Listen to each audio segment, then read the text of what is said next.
सप्रेम सस्नेह जय महाराष्ट्र. महाराष्ट्रभरातून शिवसेना एक वादळ या तुमच्या आवडत्या माध्यमाला पाहणाऱ्या तुम्हा तमाम प्रेक्षकांचे, सर्व शिवसैनिकांचे मनापासून आभार मानतो. शिवसेना एक वादळ या माध्यमावर भरभरून प्रेम केल्याबद्दल. आपण सर्वांनी शिवसेना एक वादळ या माध्यमाला सबस्क्राईब ठेवावं. ज्यांना शक्य आहे त्यांनी याला जॉईन करावं आणि ज्यांना शक्य आहे शिवसेना एक वादळच्या माध्यमातून शिवसेनेच्या सामाजिक कार्याला सहकार्य करण्यासाठी शिवसेना एक वादळचा गुगल पे आणि फोन पे क्रमांक 9987 70 34 18 9987 70 3418. आज तुम्हाला मागची परिस्थिती थोडीशी वेगळी दिसते, हिरवळ दिसते. श्रावणाचा महिना आहे. श्रावण मासी हर्ष मानसी, हिरवळ दाटे चोहीकडे. क्षणात येते सरसर शिरवे, क्षणात जाऊन ऊन पडे. आज माझ्या गावी आलेलो आहे. पुणे जिल्हा जुन्नर तालुका. छत्रपती शिवरायांच्या पदस्पर्शाने पावन झालेली ही भूमी. किल्ले शिवनेरी असेल, ओझर असेल, लेण्याद्री असेल, नाणेघाट असेल, ऐतिहासिक असा असलेला आणि निसर्गाने रम्य असलेला जुन्नर तालुका, पुणे जिल्हा. गावचे संबंध आणि गावची नाळ, या मातीची ओढ इथपर्यंत घेऊन येते. आपण आपल्या रोजच्या राजकीय आयुष्यामध्ये व्यस्त असतो, पण ह्या मातीची नाळ तोडून चालत नाही. शेवटी आयुष्याच्या शेवटाला, ज्यावेळेस आयुष्याचा शेवट असतो, त्यावेळेस याच मातीमध्ये तुम्हाला विलीन व्हायचंय. याच गावच्या मातीमध्ये तुम्हाला विलीन व्हायचंय. गावचीच स्मशान आपल्यासाठी असतात. ज्यावेळेस आयुष्याचा शेवट असेल, ते स्मशान याच गावचं असेल, याच जुन्नरच्या भूमीचं असेल. हे तुम्हा आम्हाला चांगलंच माहिती आहे. आपण शहरामध्ये कितीही व्यस्त राहिलो, शहरामध्ये कितीही आपण धावपळ केली, तरी शेवट जो असतो आयुष्याचा, तो तुम्हाला तुमच्या मूळ ठिकाणी, तुमच्या गावी घेऊनच येतो. आज काही निर्वाणीचं बोलत नाहीये. पाऊस येतोय, मध्येच सरसर येतेय, मध्येच ऊन पडतंय. हेच श्रावणाचं वैशिष्ट्य. गावी काही महत्वाच्या राजकीय कामांनिमित्त, काही वैयक्तिक कामांनिमित्त आलेलो आहे. जुन्नर तालुका शिवसेनेचा कायम बालेकिल्ला राहिलेला आहे. इथे शिवसेनेचे आमदार, शिवसेनेचे खासदार सदैव राहिलेले आहेत. शिरूर लोकसभेचा हा भाग आहे. जुन्नर हा शिरूर लोकसभेचा भाग येतो. यामध्ये आढळराव पाटील शिवसेनेचे कायम खासदार राहिले. जवळपास 2 ते 3 टर्मचे खासदार राहिले. बाळासाहेब दांगटांपासून अगदी अनेकांची या तालुक्याला एक याचा इतिहास राहिलेला आहे शिवसेनेचा. आज परिस्थिती बदलली, घराचे वासे फिरले आणि माणसंही फिरली. ठीक आहे शिवसैनिकांनो, तुम्ही आम्ही जोपर्यंत ठामपणे या मातीमध्ये घट्ट पाय रोवून उभे आहोत, तोपर्यंत शिवसेना संपवण्याची कुणाच्या मायमध्ये हिंमत नाही, कुणाच्या बामध्ये हिंमत नाही. आज जो विषय मी तुम्हा सर्वांसमोर घेऊन येतोय, अतिशय महत्वाचा आहे. माननीय सुप्रीम कोर्टाने न्याय देणं का गरजेचं आहे हे मी तुम्हा सर्वांना का सांगतोय बघा. कालचाच एक प्रसंग दाखवतो परिवहन मंत्र्यांचा. प्रताप सरनाईक, एकनाथ शिंदेचे एक मंत्री, शिवसेनेच्या जीवावर नगरसेवकाचे आमदार झाले, आमदाराचे मंत्री झालेले आहेत आज. पण तो काळ विसरले, ज्या काळामध्ये यांना शिवसेनेने आमदारकीपर्यंत नेलं. पूर्वी राष्ट्रवादी काँग्रेस पक्षामध्ये होते, तिथून शिवसेनेपर्यंतचा प्रवास. पण आज जी तोंडामध्ये भाषा आहे, जी मनामध्ये गर्वाची भाषा आहे, गची बाधा म्हणतो ना आपण त्याला, आज त्यांच्या तोंडी एक वाक्य आलं. म्हणे, आता विषय त्यांनी धाराशिवचा काढला. कैलास पाटलांविषयी, शिवसेनेच्या आमदारांविषयी बोलताना म्हणाले की ऑपरेशन टायगरचा दुसरा भाग जो येणार आहे, त्याच्यामध्ये हे कैलास पाटील असणार आहेत. आता शिवसैनिकांना एक लक्षात घ्या, कैलास पाटील त्यात असतील नसतील या भागात मी जात नाही. माझा प्रश्न हा आहे, एवढी उघडपणे फोडाफोडीची भाषा करत असताना जरा तरी जनाची किंवा मनाची वाटत नसेल का? 6 खासदार आज शिवसेनेचे घेतले. विचार करा, त्यात ओमराजे निंबाळकर आणि त्यामध्ये धाराशिवचे, माफ करा, परभणीचे बंडू जाधव. खर तर धाराशिवच्या आणि बंडू जाधवांच्या ह्या खासदारांविषयी, या म्हणजे परभणीच्या आणि धाराशिवच्या खासदारांविषयी मनामध्ये एक वेगळं प्रेम होतं त्यावेळेस. कारण ज्यावेळेस शिवसेना फुटली त्यावेळेस ही 2 माणसं सोबत होती.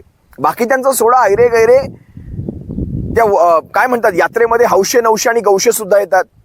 काही गौशे आले, त्या गौशांना आपली चूक झाली, या गौशांना ओळखता नाही आलं. जसा भाऊसाहेब वागचौरे शिर्डीचा, पुढची लोकसभा काय, पुढची आमदारकी सुद्धा एकनाथ शिंदे नशिबी पाडू देणार नाहीत. कारण ह्या माणसाला 10 पावलं सलग चालता येत नाही. 10 पावलं सलग चालता येत नाही. शिवसेनेच्या पक्षप्रमुखांनी डोक्यावर हात ठेवला आणि 10 वर्षांपासून घरात बसलेला हा माणूस, राजकारणातून बाहेर फेकला गेलेला हा माणूस आज खासदार झाला. त्यांच्या खासदारकीसाठी शिर्डी लोकसभेच्या मतदारांनी आणि कार्यकर्त्यांनी, शिवसेनेच्या पदाधिकाऱ्यांनी किती मेहनत केली हे मला चांगलंच माहिती आहे. असो, त्या भागात मी जात नाही, पण लक्षात घ्या, आज धाराशिव मध्ये कैलास पाटील हे ऑपरेशन टायगर 2 चे भाग असणार आहेत. कोर्टामध्ये शिवसेनेच्या नावाच्या आणि चिन्हाचा निकाल हा अजूनही प्रलंबित आहे. मला वाटतं उद्या परवामध्ये एकनाथ शिंदेचे वकील त्यावर आपला युक्तिवाद मांडतील, त्यानंतर खरा निकाल समोर येईल. पण अहो, गल्लीतल्या शेंबड्या पोराला विचारलं तरी ते सांगेल खरी शिवसेना कुणाची. पण कोर्टाला ते समजवायचं असतं, कोर्टाची एक आपली पद्धत असते. ठीक आहे, मान ठेवला त्याचा.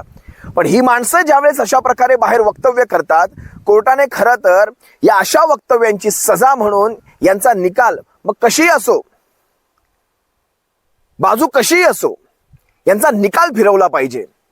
म्हणजे खरं तर ज्या गोष्टींची तुम्ही अशा काळामध्ये गर्वाने वाच्यता करताय, ऑपरेशन टायगर 2 म्हणजे माणसं फोडण्याच्या त्या गोष्टीची गर्वाने वाच्यता करता, या अशा माणसांना खरं तर सजा सुनावली पाहिजे.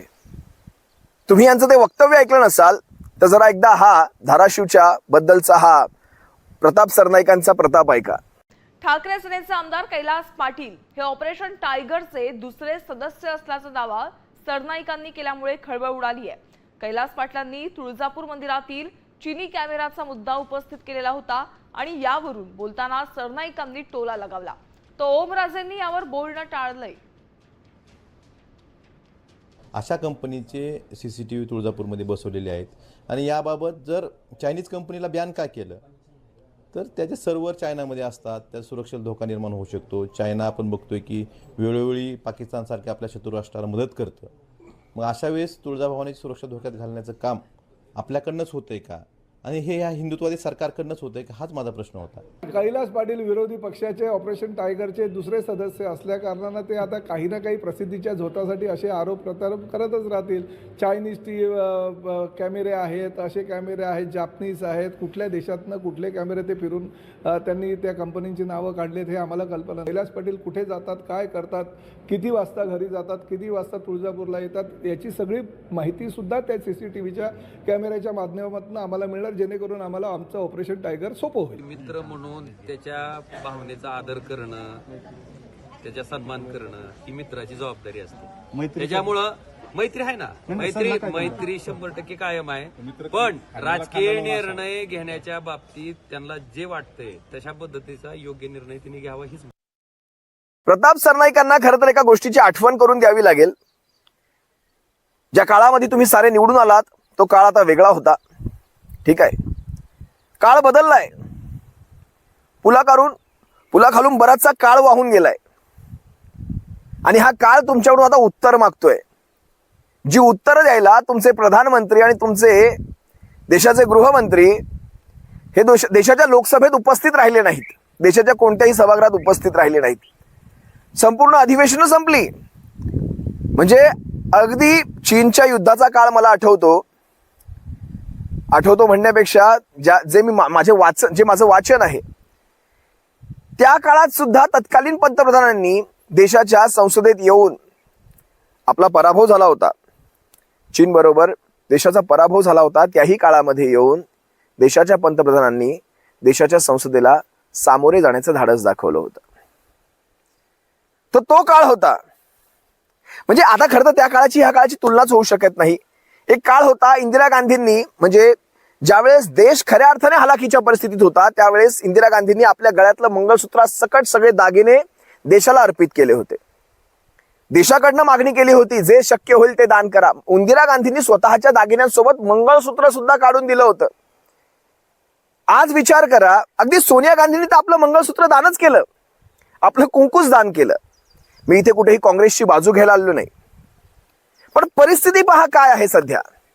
आज प्रताप सरनाईकांना एक सांगायचंय, ज्यांना तुम्ही घेऊन गेलात खासदार ओम निंबाळकर, शिवसेनेच्या जीवावर 3 लाखांचं मताधिक्य, त्या ओम निंबाळकरांविषयी ज्यावेळेस पंढरपूरच्या वारीमध्ये धाराशिवच्या वारकऱ्यांना विचारलं गेलं त्यांनी आपलं काय मत ठेवलं तुम्हाला ऐकावंच लागेल. हे सर्वसामान्यांचं मत आहे.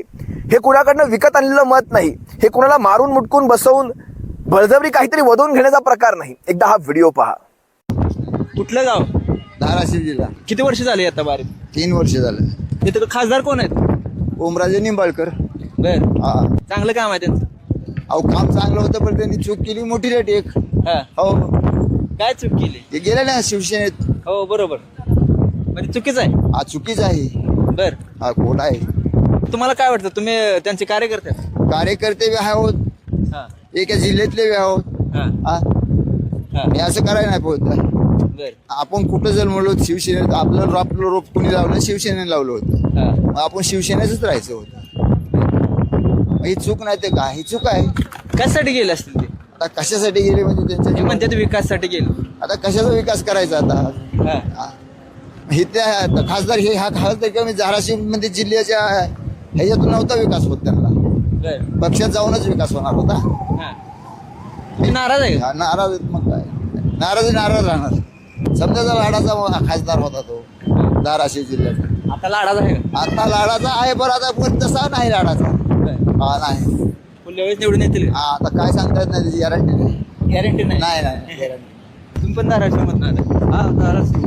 बर, काय सांगा आता, ओमराजे गेले शिवसेनेत, ते तर नाराज आहेत. शिवसेना एकनाथ शिंदे गटात गेले. नाही, जायला नाही पाहिजे होतं. उद्धव साहेबांनी एवढं त्यांना मोठं केलं, त्यांच्या पडत्या काळात त्यांना सहकार्य केलं. हा, त्यांना आमदार 1 वरा 5 वर्ष 1 वरा आमदार केलं, 2 वेळेस खासदार केलं आणि सगळ्यांपेक्षा चांगल्या मतांना निवडून आले. 3,30,000 मतांना निवडून आले ती. हा. हो, बर, मग आता निवडून येतील का पुढल्या वेळेस? आता नसते. हा. नाही, त्यांनी धाराशिवच्या आमदाराबद्दल बोलण्या अगोदर प्रताप सरनाईकांनी आपल्या मतदारसंघात थोडंसं लक्ष घालावं. आपल्या मतदारसंघातल्या त्या सगळ्या समस्यांवर लक्ष घालावं. इकडे तिकडे किंबहुना आपल्या खात्याच्या अंतर्गत येणाऱ्या परिवहन खात्याच्या अंतर्गत येणाऱ्या एसटी महामंडळावर जरा लक्ष घालावं. तुमच्या एसटीची दुरावस्था पाहावी. डेपोतनं एका ठिकाणाहून दुसऱ्या ठिकाणी निघालेली एसटी ही सलग पोहोचत नाही. मध्ये 2 गाड्या बदली कराव्या लागतात. याचं कारण तुमच्या गाड्या सलग जाण्याच्या लायकीच्या नाहीत. तुमच्या डेपोतल्या मुताऱ्यांची अवस्था पहा. डेपोतल्या त्या खानावळींची अवस्था पहा. डेपोतल्या त्या बसणाऱ्या त्या कर्मचाऱ्यांच्या किंवा त्यांना आरामासाठी त्यांना जी जागा तुम्ही दिलेली आहेत एसटी महामंडळाचे कर्मचारी, त्या आरामाच्या जागेची अवस्था पहा. कुजलेल्या गाद्या, जे बाकडे आपण ठेवता त्या बाकड्यांचे ढेकणं पहा. यापेक्षा जास्त जर आणखी काही म्हणायची वेळ आणू नका. तिकडे लक्ष घाला. ऑपरेशन टायगर 2चं जो माज येऊन आपण ज्या माजातल्या गोष्टी करता, प्रताप सरनाईक ज्या माजामध्ये बोलतात, मला खरं तर आज पृथ्वीराज चव्हाणांचा सुद्धा एक व्हिडिओ मी पाहिला. मला खरंच या माणसाला एक मानाचा जय महाराष्ट्र नक्कीच करावा असं वाटतो. काँग्रेसी विचारांची ही माणसं, त्यांनी काँग्रेसचे विचार जपले. आपण शिवसेनेच्या विचारांची माणसं, आपण शिवसेनेचे विचार जपले. पण ज्यावेळेस विषय विचारांचा येतो, ज्यावेळेस विषय तत्वांचा येतो, प्रत्येकाने आपापली तत्व सांभाळावीत. प्रत्येकाने आपापल्या पक्षाचे विचार सांभाळावेत. मला पृथ्वीराज चव्हाणांविषयी खरंच, महाराष्ट्राचे मुख्यमंत्री राहिले, केंद्रात पीएमओ ऑफिसचं त्यांनी काम सांभाळलं. पण आज ज्यावेळेस त्यांचा पक्ष ज्यावेळेस अडचणीत होता, त्यांनी पक्षाची ती कास सोडली नाही, ती साथ सोडली नाही. अशोक चव्हाणांमध्ये आणि पृथ्वीराज चव्हाणांमध्ये जमीन आसमानाचा फरक आहे. पृथ्वीराज चव्हाणांचं एकदा वक्तव्य ऐका. माझी फार घोर निराशा झाली आहे न्याय व्यवस्थेकडून. ज्या दिवशी एकनाथ शिंदेंनी आमदार पळवले फोडले, त्या दिवशी पक्षांतर झालं का नाही? पक्षांतर बंदी कायदा जो राजीव गांधींनी 1985 साली केला होता आणि जो 2003 साली वाजपेयींनी बदलला, त्या कायद्याचं उल्लंघन झालं की नाही एवढं न्याय देण्याचं आम्हाला सांगता येत नव्हतं का? की नाही काय झालं ते सगळं ठीक आहे, काही एकदा त्याला मुख्यमंत्री किंवा हिने पक्षांतर केलं, यांची सगळ्यांची आमदारकी घालला, हा तुम्हाला निर्णय देता आलाय. भारतीय लोकशाही करता सर्वात महत्वाचा निर्णय हा सुप्रीम कोर्टात दिलेला आहे. आणि काही वेळेला निर्णय न देणं हाच निर्णय असतो. पण निर्णय न दिल्यामुळे सरकार चालू 4 वर्ष चालली सुनावणी, पण निर्णय काय लागेल का नाही बघू, वाट बघू. निकालाची गरज का आहे? का हा लवकर निकाल अपेक्षित आहे? आज 4 वर्षांचा काळ लोटला. ह्या 4 वर्षांच्या काळामध्ये भरपूर काही पुलाखालून भरपूर काही काळ वाहून गेलेला आहे. मी पाणी वाहून गेलं म्हणणार नाही, काळ वाहून गेला आणि बऱ्याच गोष्टी या राज्यामध्ये घडल्या आणि या राज्यांच्या गोष्टींचे दाखले घेतले गेले तिकडे टीएमसी मध्ये. तृणमूल काँग्रेस, आम आदमी पक्ष, त्यानंतर राष्ट्रवादी महाराष्ट्रातले असे कित्येक पक्ष फुटलेत आणि आणखी काही पक्ष फुटणार आहेत. आज राज्यातल्या नोकऱ्या जवळपास 38,000 कंपन्या राज्याबाहेर जातात. 38,000 राज्यातल्या MIDCच्या ओस पडू लागलेल्या आहेत. मुलांच्या रोजगाराचा प्रश्न उपस्थित राहिलेला आहे.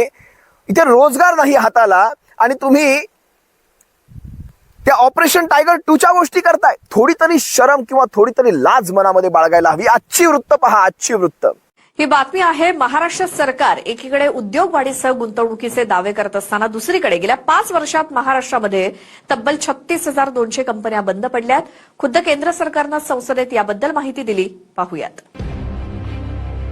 ह्या वृत्तांकडे पाहिला महाराष्ट्राच्या कोणत्याही मंत्र्याला वेळ नाही.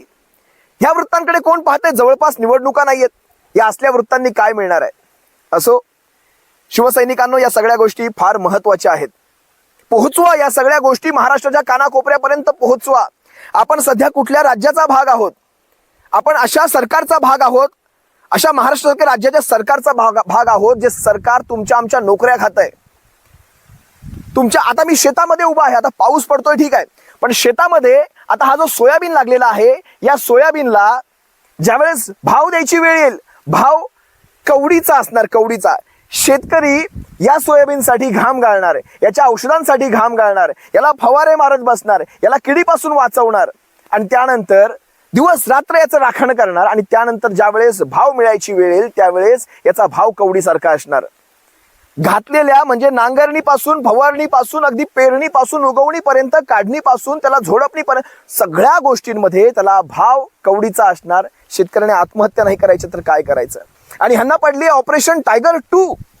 टायगर 2. आज माझा बाप स्वतः या वावरांमध्ये राबतो. मी अभिमानाने सांगतो, माझे वडील हे शेतकरी आहेत.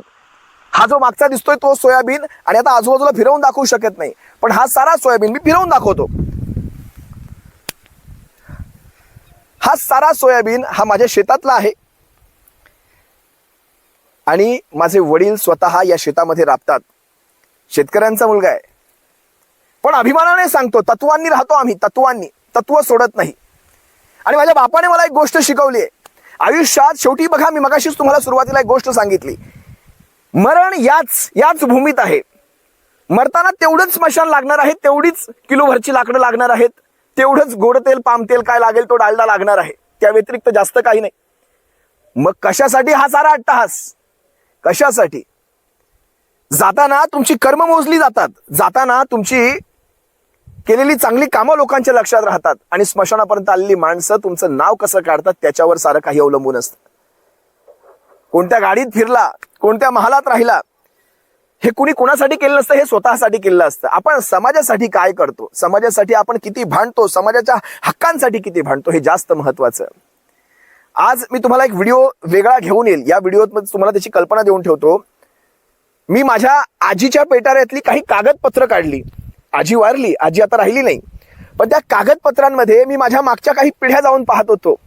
माझ्या नावानंतर आधी कुठलं नाव होतं, वडिलांचे वडील कोण, वडिलांचे आजोबांचे वडील कोण, पंजाचे वडील कोण, खापर पंजाचे वडील कोण, हे जरा जाणून घ्यायचा प्रयत्न करत होतो. ते सगळं पाहत असताना मी विचार केला, 4थ्या-5व्या पिढीपर्यंत मी जास्तीत जास्त पोहोचू शकलो. त्याच्या अगोदरची पिढी मला माहित नाही. त्या पिढीने सुद्धा माझ्या आज समजा हे माझं शेत आहे, वडिलोपार्जित हे शेत आहे, हे आपण याचे राखणदार, आपण याचे मालक नाही. वडिलोपार्जित संपत्तीचे आपण राखणदार. ह्याला कधीही विकायचं नसतं, शेत कधीही विकायचं नसतं. एका पिढीकडून दुसऱ्या पिढीकडे, दुसऱ्या पिढीकडून तिसऱ्या पिढीकडे, तिसऱ्या पिढीकडून 4थ्या पिढीकडे. माझ्या आज्याने ही शेतं विकली असती तर माझ्यापर्यंत पोहोचली नसती. आणि मी जर हे शेत विकलं तर माझ्या पुढच्या पिढीला ते मिळणार नाही. त्यामुळे हे राखायचं असतं. फक्त तुमच्या काळामध्ये तुम्ही ते राखायचं, पुढच्या पिढीकडे हस्तांतरित करायचं. हे वडिलोपार्जित आहे, तुमचं धन नाही. 100 पिढ्या नंतर येतील त्यांच्यापर्यंत. पण मी विचार करतो, 4थ्या पिढीपर्यंतच्या माझ्या पूर्वजांची नावं जर मला माहित नसेल, मी कुणासाठी झगडतोय, नावासाठी, पदासाठी, संपत्तीसाठी.